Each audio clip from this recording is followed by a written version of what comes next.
right now, the worst thing about these irrational, draconian COVID lockdowns here in California is I can't get a freaking haircut.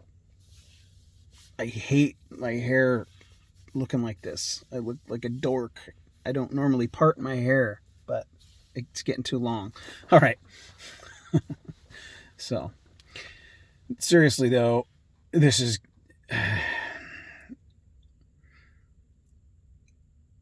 I avoid talking about the coronavirus, and I'm not going to talk about it a lot here. What I want to talk about is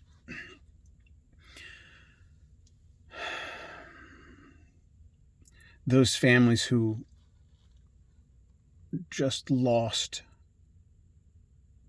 someone close to them, someone important to them in Artsakh and Armenia. I'll talk about that in a minute. But this lockdown that every one of you watching this, that's the crazy thing. No matter where you are, what country you're in, everybody in the world, we have something in common. We have to walk around wearing these things. We have to walk around wearing these things. I mean, I don't wear one of these when I'm walking around outside. I don't. But in my neighborhood, I see people out walking the dog by themselves wearing a mask. It's driving by in their car alone, wearing a mask. The world has changed, and it's insane. There's fear, this fear-mongering that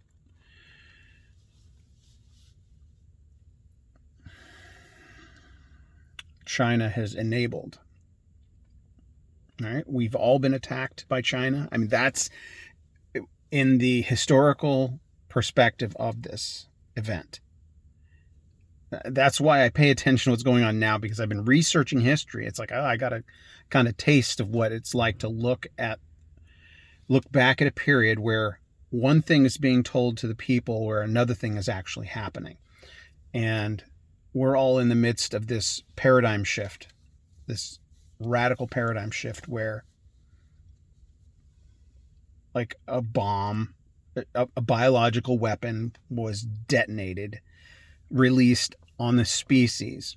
And now everybody, the information control, the manipulation. It's not conspiratorial, it's not conspiracy theories. Here are the facts. The facts are there's a new virus. Right? I'm not denying that there's a virus. There is a new virus that the entire human race has to deal with, right? Like the flu, like HIV, right? One of those things. And it's going to be with us forever, right? It's going to be with us forever. That's what people aren't grasping right now. HIV wasn't cured. The common cold wasn't cured. The flu is not cured, right? It's not going to be a cure for SARS-2, I think is what it's called, or the technical term for it. So since there's not going to be a cure, they're even telling people they have to keep wearing masks after they get vaccinated, right? You're still going to have to wear masks because I don't know. Because what? Because everybody's so locked into a narrative, right? Enslaved to a narrative that masks and social distancing will keep you safe, right? My wife just told me one of her close friends who's super paranoid and super careful got it, right? Like super paranoid, super careful, got COVID. How? Right? Most people have no idea, will never have any idea how they got it. But a lot of people are going to get it. Like, some of you watching this are going to get it. I might get it, and it kills certain people. And if it was an engineered virus, then they successfully engineered a virus that kills old people and sick people, right? It targets old people and sick people. Young people aren't dying. You know, a lot of people don't even realize they had it ever. Like the vast majority of people are perfectly fine. They weather this storm and they come out of it, or they don't feel much at all. But there's a percentage that die. I didn't want to talk about, actually, I didn't plan on talking about this at all. So I'll move past it. But we're in a paradigm shift where people are manipulated by fear, and because the information about this virus is so controlled by social media, by mainstream media, by big tech. Nobody's saying the truth. It's going to be with us forever. So let's adjust, right?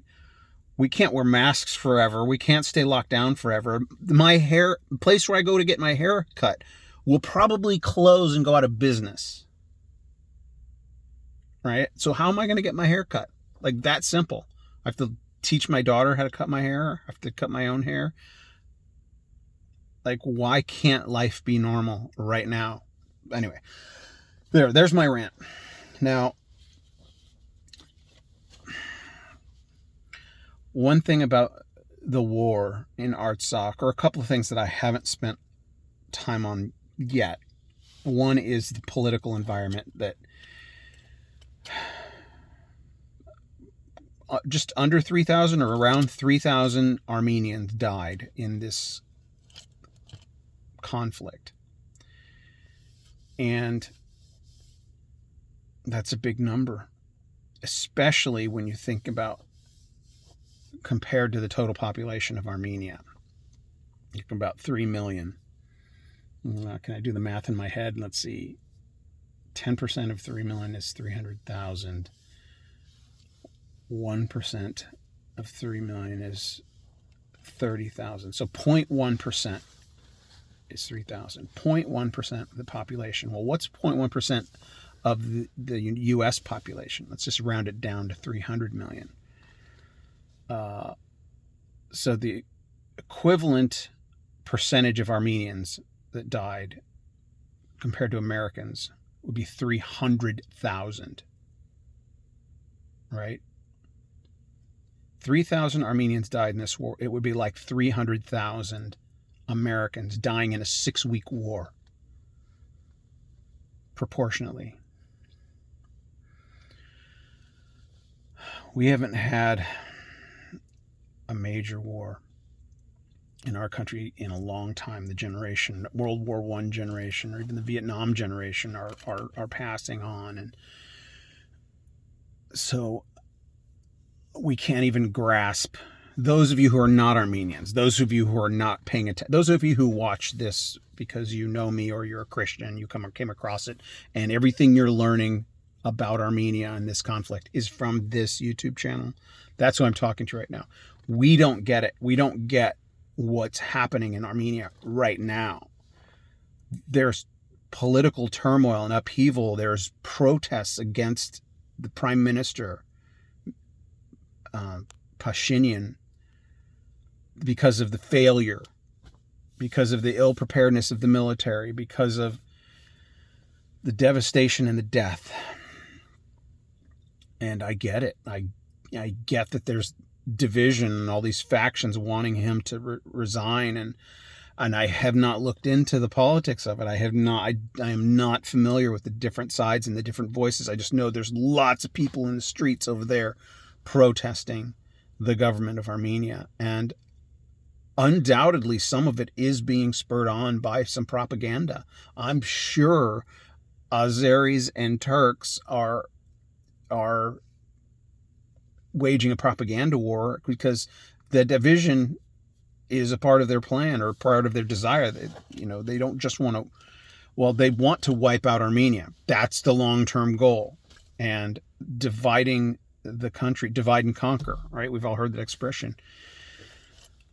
I don't know the answer, and I don't pretend to know the answer. I mean, I do know one answer is recognition of Artsakh. Oh, I in the previous video that I posted, I neglected to say subscribe and share. So subscribe and share. Subscribe to this channel. There's a red subscribe button. If you haven't, click it. If it's red if you haven't clicked it. So click it. Make sure it's not red anymore. And then pass this video along to someone. And click like and comment, and click the notification bell, because I post videos once a day, and if you want to be notified, click the notification bell. and watch these videos. The numbers are going up. There, end of that commercial. I'm busy, and one of the things I'm super busy on is the Soghomon Tehlirian memoir. It's being published with today. This week was a milestone, a huge milestone. I'm gonna end this video soon. I'm babbling on about random things, but we hit a huge milestone this week. I'm not at liberty to say all the stuff, but it's exciting. I was reading some of the memoir today, and it's just incredible. Soghomon Tehlirian, not only is just he did this incredible thing, but he was an incredible writer. Like, the guy was a poet. Like, he just loved poetry, and he just knew how to express himself in the Armenian language, and that comes through in the English translation. Obviously, some things are lost in translation, but the vocabulary he clearly had comes through in this. We've got the best possible Armenian to English translator that translated it, and it's incredible. And that guy, I can't say his name either, the translator, it was the honor of his life when I hired him.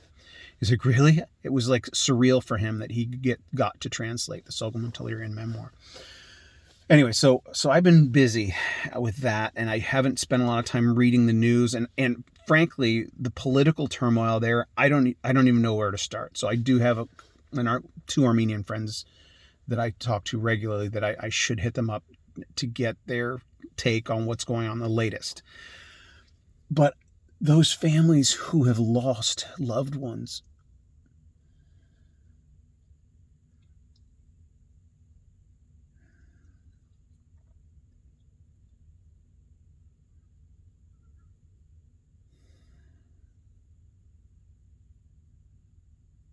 I guess a moment of silence is all we can do for them. In the book of Job, in the Bible, everything was taken from him. He lost everything. His kids. His wife didn't die, but his kids were gone. He lost his livelihood, all his flocks of animals. Even his body was ravaged with boils and sores, and he lost everything. And then he had some friends that came and just to be with him. And most of the book of Job is just this conversation with, I think it's 3 friends. These 3 friends. But it says, before they said anything to him, they sat with him in silence. Like for 7 days, I think. And that's really the best thing they could have done, is just to be with him. And so those who have lost loved ones, I don't know, if any of you know anyone, I don't know, reach out to them, or I don't know.